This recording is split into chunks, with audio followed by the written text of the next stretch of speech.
Eto na mga kabasketball, Strong Group Philippines magsisimula ng makipagbakbakan sa 8 koponan sa iba't ibang mga bansa. Jordan Heading, napakalaki ng maitutulong sa ating Gilas Pilipinas, at Coach Chot Reyes, posibleng maging bagong presidente ng Samahang Basketball ng Pilipinas. Pero bago yan, huwag kalimutan mag-like at mag-subscribe bilang pagsuporta. Kahapon nga mga kabasketball ay ipinalita na ng Strong Group itong magiging schedule ng kanilang mga magiging laban.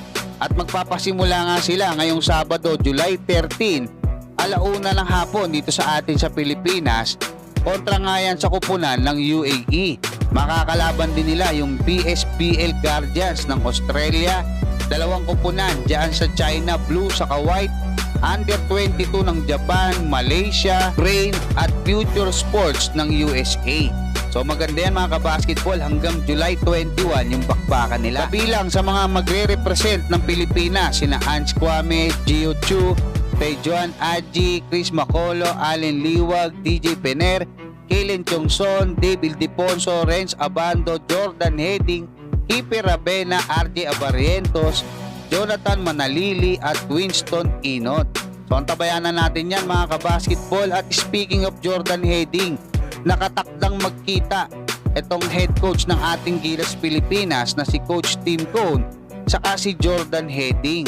Nabanggit na yan ni Jordan Heading dito nga sa report ng spin.ph, kung saan sinasabi niya na dapat sana ay makakasama siya diyan sa FIBA OQT dahil nga tinawagan siya ni Coach Tim Cone. Yun nga lang, may problema doon sa schedule, no, tungkol sa pagbubuntis ng kanyang asawa at hindi niya maiwan.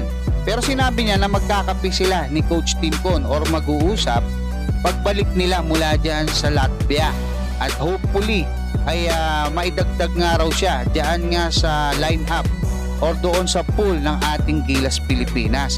Dahil alam naman natin, no, na kahit doon sa FIBA OQT, kahit doon sa Brazil, no, nagkaroon ng problema doon sa kanilang opensa dahil talagang nabantayan ng gusto itong si Justin Brownlee, at least dagdag shooter para sa ating national team. Napakalaking bagay noon. Ngayon dito naman sa ipinalita, no, ipinost to nung nakaraan ni Snow Badwa, kung saan sinasabi niya na ito pa lang si Alpan Lilio, yung presidente ng Samahang Basketball ng Pilipinas, magre-retiro na at nag-a-apply na bilang kapalit niya si Coach Chot Reyes, yung dating head coach ng ating Gilas Pilipinas. So alam naman natin mga kabasketball na sumama or pumunta rin diyan sa Latvia itong si Coach Chot Reyes, siyempre para suportahan din yung kanyang anak na head coach ngayon ng Batang Gilas. At maging sa ating national team nakasuporta siya mga kabasketball. At nakakagulat din, no, na kung sa bagay, siya naman yung dating head coach ng Gilas Pilipinas, no. Siya yung in-interview ng One Sports, pero mabigat yung naging tanong sa kanya ni Gretchen Ho. Kasi sabi ni Gretchen, palagay mo Coach Chot, ano yung naging pagkakaiba, no, ni Kai Sotto? Kasi ngayon ang ganda ng performance ni Kai Sotto kontra dyan sa Latvia, 18 points, 8 rebounds at talagang mabilis na, mas malakas na. Ang sabi ni Coach Chot, injured daw si Kai kasi nung panahon niya doon sa World Cup. Kasi kung nasubaybayan nyo yung itsura ni Kai nung panahon ni Coach Chot Reyes, no, 73 seconds yung playing time na ibinigay sa kanya dyan pa sa Philippine Arena. So napakaraming taong nanonood, 'di ba? Alam natin na yung presence pa lang ni Kai, kahit na sabihin mong hindi 100% yan, ay napakalaking bagay.